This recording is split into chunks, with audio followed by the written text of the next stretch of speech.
100%, and these numbers are all after a month of implementing our system. We believe that every single number will go higher with time, and they will break even very soon. And after we saw our impressive results, we decided to come up with CorePoint Solutions.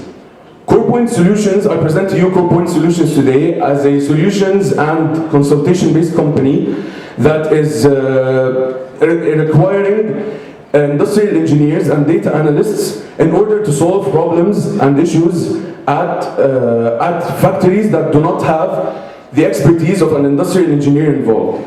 And as you can see here, our mission is to provide practical data-driven solutions and expert consultations that help factories improve efficiency, reduce waste, and achieve sustainable results. We believe that our first step, which was PLC implementation, is one of many steps, and all glory to God, alhamdulillah, it was very successful, and we believe the best is yet to come. And this is the message behind my pitch today.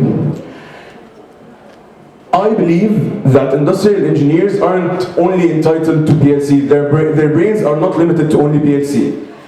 The skill set and tools we acquire throughout our career limits our minds to basically nothing. And this is the best selling point of CorePoint Solutions. It's that it will be a team consisted of industrial engineers and data analysts that are fresh grads, still with a working mind, and this will be able to provide factories that are involved with us extremely impressive results, as we can see, and we only believe that the best is yet to come, really, because as I said, an industrial engineer's mind is limited to almost nothing. This is basically the message behind my pitch today. And finally, I wanted to say thank you, but my thank you is extended to many people, but I just want to mention Professor Francisco before he goes. Thank you very much for your help throughout our journey. Professor Karina, of course, for supervising us throughout our journey as well, although it was short.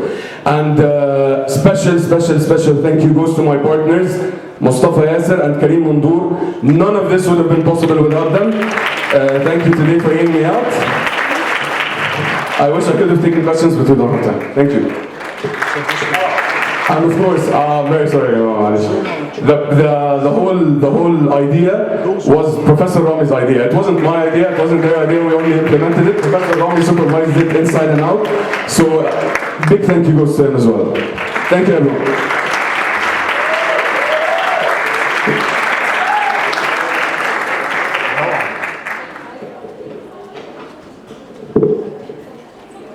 Thank you, that was amazing, thank you. Thank you so much, Ahmed Hassanin, for this innovative idea and for the diligent work you and your team put into it. Now we welcome back to the stage I'm S ladies and Hala and Rawan, which will walk us. I like the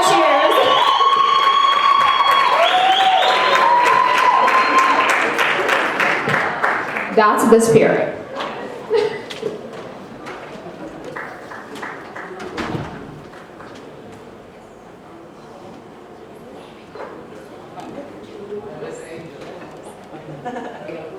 Forward, backward.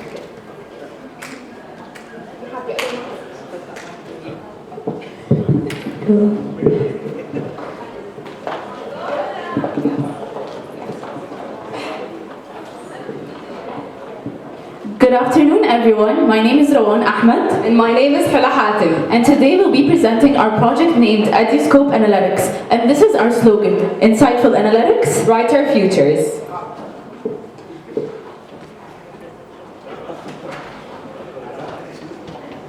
What inspired us the most wasn't the data itself. It all started with the question. Why do some students have every opportunity, while others don't even have access to basic education? As students, we constantly hear numbers about GDP, literacy rates, education spending, but we don't know is that when you look deeper into these insights and this raw data, we notice something very important. In many less developed countries, access to basic education is very limited. And we realized how female literacy are consistently lower, and millions of females are left behind without education. Behind every percentage, there are real students with real classrooms, and real futures being in jeopardy. And the raw data and the numbers itself don't tell us the full story. So we asked ourselves, what if we could transform this raw data into meaningful insights? Something interactive, dynamic, user-friendly, and something that makes an impact. And that's why we created Eduscope Analytics. So, what is Eduscope Analytics? Eduscope Analytics is a data consulting project where it focuses on global education and equity. Plus, we wanted our objective was to turn complexity into clarity. Where did we get our data? We got our data from the World Bank. What is the World Bank? It's a financial institution that reduces poverty and encourages sustainable development. We worked with multiple data sets covering many educational aspects, including literacy rates, enrollment levels, education spending, and GDP. And we took this raw data from the World Bank and we turned it into insights.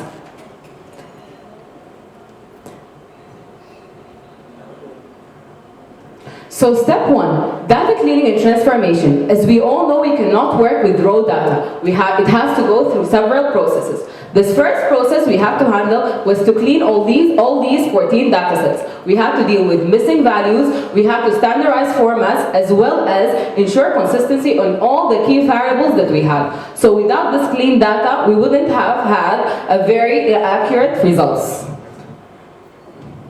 Next step after the data cleaning, we have the data modeling step. As we said before, we have 14 data sets. We have to connect them all instead of working with 14 scattered tables. So what we did was a fact table. It unified all the 14 data sets into what is called a star schema to organize and link all our educational data sets, enabling powerful analytical skills and queries. After dealing with the missing values and unifying all the data into a star schema model, this data we integrated into Power BI to create our interactive dashboard. We made dashboards that covers the global education trends, and we created visualizations using slicers and filters. And we didn't just stop there. We used something called the DAX. What is DAX? DAX are calculated measures used in Power BI, and we covered with it average literacy rates, yearly trend changes, and analysis that's done. Trend analysis that's done throughout the years. And this helps us track the progress over time. So what did we discover, Roman? Tell us more. Okay, so we discovered that the global literacy rate is at 86.4%, which seems like a promising number. However, this percentage is not evenly distributed throughout all the areas. We also noticed that some countries do spend a lot on education, but that does not reflect that the outcome is good. Some countries still oppress many females. We also noticed that there's a gender gap, that female literacy is improving overall, however gender gaps still persist. We also noticed that the secondary education enrollment is universal in most regions. We have some of our visualizations that came out of the Power BI design. This is the first one. The first one showcases the out-of-school children total. As we can see here, there are 23 billion out-of-school children total. And we can see here from the line chart that starting from 1995 till 2015, you can see a slight drop in out-of-school children. However, that does not apply to low-income countries like Sub-Saharan Africa. We also see that there's a significant drop in 2020, and that's showcased throughout all the visuals due to COVID. We can see here through the list that we have lower middle income and Sub-Saharan Africa at the top of the list because these have the most percentages of out-of-school children.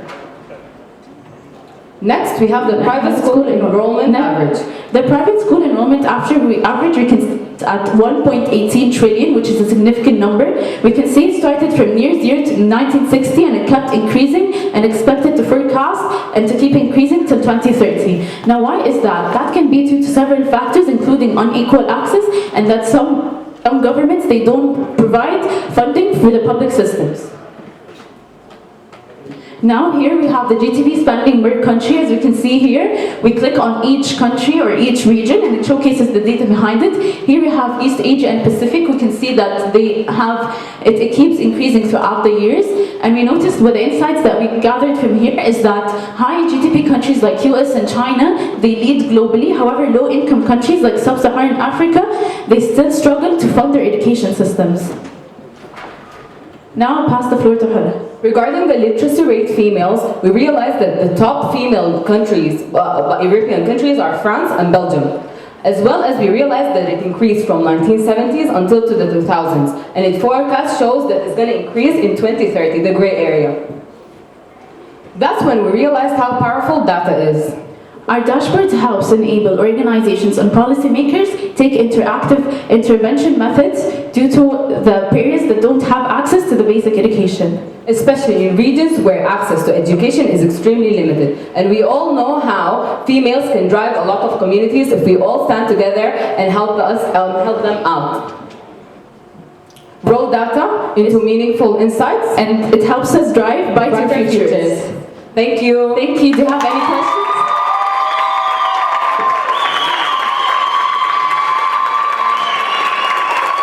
We would like to thank Dr. Nihad, of course, Dr. Yes, our supervisor. We'd like to thank you all.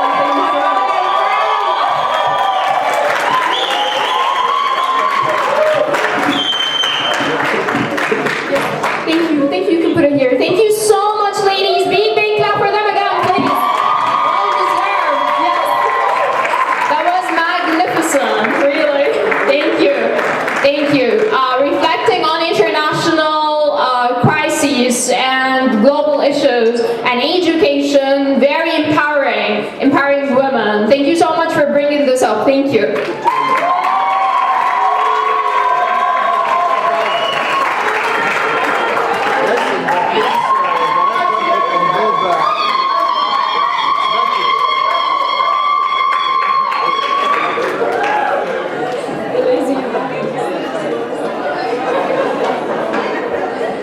Now, last but not least. The video out. Where is it? Where did you close it? This one. Water contamination. Okay. Last but not least, we will leave you with a prominent project from environmental engineering. Our senior beautiful student, Zena SM. She will be presenting a global sustainable issue, and she will be showcasing innovative solutions. She will leave you with a video first before she starts presenting her project.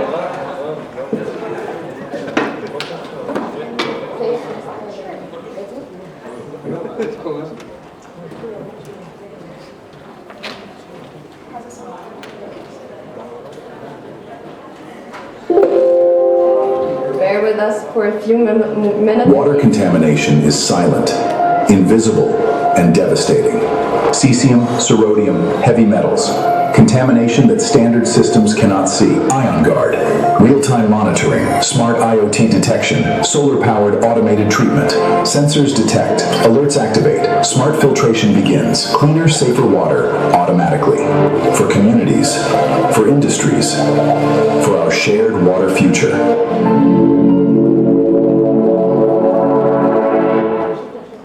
So hi everyone, and good afternoon. My name is Zena Qasim, and I'm environmental engineer student senior year. First, I'm presenting to you my Iron Guard project, which is the graduation project. And I worked really hard on this project, and it was really complicated. So I will try to explain it as simple as possible. So يعني يا ريت أي حد عنده أسئلة أو أي حاجة يعني يسألني في الآخر. Thank you. First, Iron Guard presentation. Iron Guard, it's a smart system that monitor and detects radioactive ions. Radioactive ions such as cesium 137 and strontium-90 and these radioactive ions ما كانش طبعا ينفع اقدر احطهم في لاب او اي حاجه لان هم dangerous جدا ان هم يبقوا موجودين في لاب. فطبعا I choose cesium chloride and strontium chloride. Strontium chloride and cesium chloride are the salts are just for simulation in the device. So نشرح ببساطة شديدة ايه global contamination in general. There are major global contaminations such as industrial wastewater and nuclear facilities. دول بيمثلوا تقريبا 90 ل 80% من global contaminations. وكمان based on this donut chart بتمثل 70% من النيوكلير cooling system والindustrial chemical waste. دول are the main contaminants in industrial and nuclear facilities. So based on a risk assessment done by the word WHO says that cesium and strontium are the most harmful and have higher risks on human health. How they can cause cancer risks, cell damage, and genetic mutation and toxicity. And they have a life cycle of 30 years. Cesium and strontium around 30 years.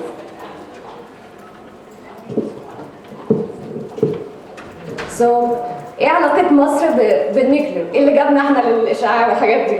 فطبعا احنا عندنا اول مصنع نيوكلير باور بلانت في الضبعة located in the north coast and one of the largest in the infrastructure industry in the power plant in Egypt, and it was constructed in 2022 and the first unit operator will be in 2028 and have a total capacity of 4,800 megawatts, which is huge.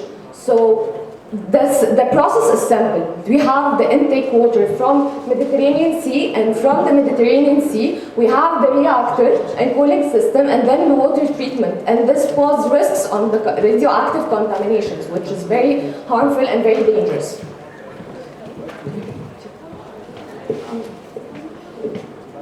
So some of you might think they already have a large treatment scale treatment. So what I'm actually doing, I'm targeting actually residual contamination waste. And this contamination waste أقصد بيها remaining ions اللي بتفضل في المية لفترات طويلة جدا على long term exposure can cause bioaccumulation through the body. يعني الجسم بيبقى تقريبا a reservoir of ions بتبقى موجودة في الجسم بتتخزن through long term exposure، وده بيأثر جدا على generations وبيأثر جدا على الصحة العامة والإيكو سيستم in general. Some of the real examples of bioaccumulation that happens actually of the factory DuPont, which was in Washington, and اتعمل عليها فيلم حقيقي اسمه Dark Water, and it caused many of lives that have genetic damage because of this bioaccumulation, because they have forever chemicals they cannot break down and builds up in the body. So it's actually very catastrophic. And if we are talking about nuclear damage, we are talking about Fukushima. Fukushima is a disaster since Chernobyl. It's one of the most harmful accidents that contaminated lives and caused mass evacuated. Around 150,000 people are forced to leave their houses, and some remaining regions are still contaminated till now.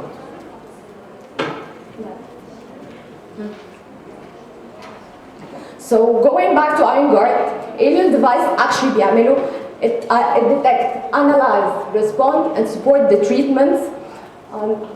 Second slide. So why did I choose these materials? What actually the materials I used to remove the ions? First, I choose zeolite medium because it's ion absorption. It absorbs the cesium and strontium ions in the water, and then going to the second stage filtration, which the heavy metals they are filtered from activated carbon, and then the membrane filtration for quality, purifying the quality, and TDS and pH sensors and conductivity sensors, and the conductivity sensor is the most important one because it actually targets the cesium and strontium ions. So these are the key parameters. وبرضه عشان أأكد ال key parameters دي just for the small scale treatment plant, not the large scale treatment part. So they are undetectable في ال treatment plants اللي actually موجودة في ال nuclear power plants، بس they are detectable in my device because they are very low concentration. So this is what I'm actually doing. They are safe on the large scale treatment plants. And the last one, the solenoid valve gives an instant flow isolation if there is any detection in the system of contaminants. So next slide, please. So giving a brief workflow There's the intake of water, which goes into the system, and then from the system there's a real-time sensing of the TDS, pH, and EC, the conductivity, and then the data processing and evaluation. After the evaluation, a decision is made. Either it's abnormal condition, which gives an instant automated response of the solenoid valve that isolate the flow, or it is normal, so the flow continues as it is.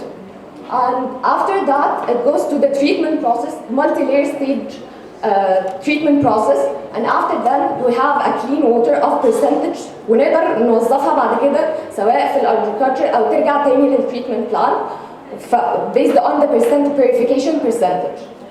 And also, this prototype is sustainable, 100% sustainable and local, using solar panels, which generates all the electricity of this device. So beyond being just a prototype, IronGuard is also is aligned with the SDGs and the vision of Egypt of 2030 and 2050. And it's also a scalable and automates an environmental solution, and has a revenue model, value proposition, cost, and the competitive advantage of it. It's real-time monitoring, automated detection and response, cost-effective and scalable solution. And by that I mean ان احنا ننظف الميه من الكونتامينتس دي، ده بيبقى اغلى بكتير من ان احنا نمونيتور وان احنا نبقى على طول بننظفها اول باول اول ما يحصل ديتكشن للو كونسنتريشن ايونز. The local support and customization. وبرده اكيد في كتير بيسالوا هو انا بتارجت مين؟ هل انا بتارجت المصانع ولا انا بتارجت مين؟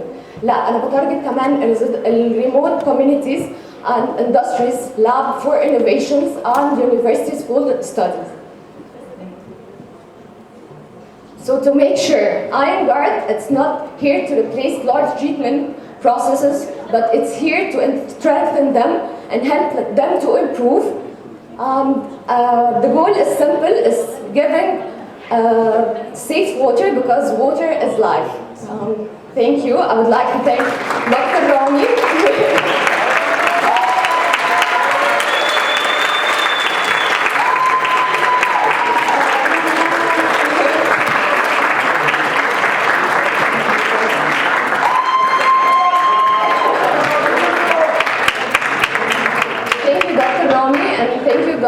The engineer they really helped me a lot in this project, and thank you all to my colleagues that helped me also in this project. They were supportive as well. Thank you so much.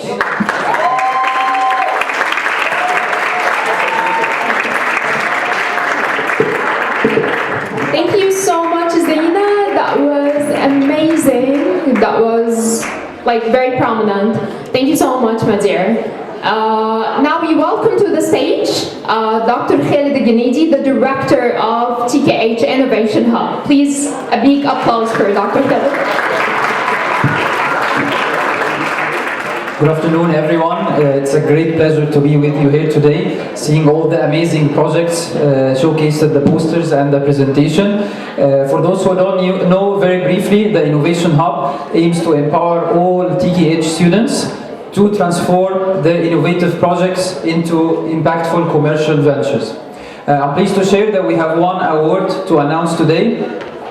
The Innovation Hub is offering an award, a prize of 10,000 Egyptian pound, offered to one project today that showed close engagement with an industrial partner, working on a real meaningful problem and taking the extra mile, not just to develop a feasible solution, but also to have a clear vision for commercial venture beyond this project.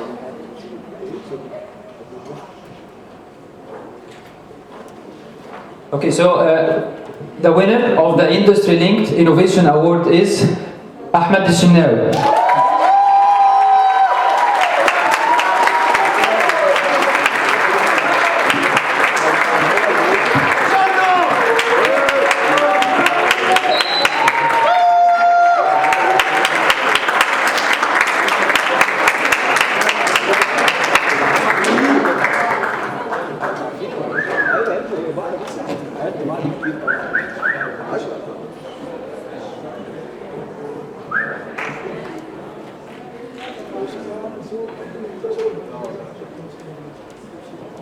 Congratulations,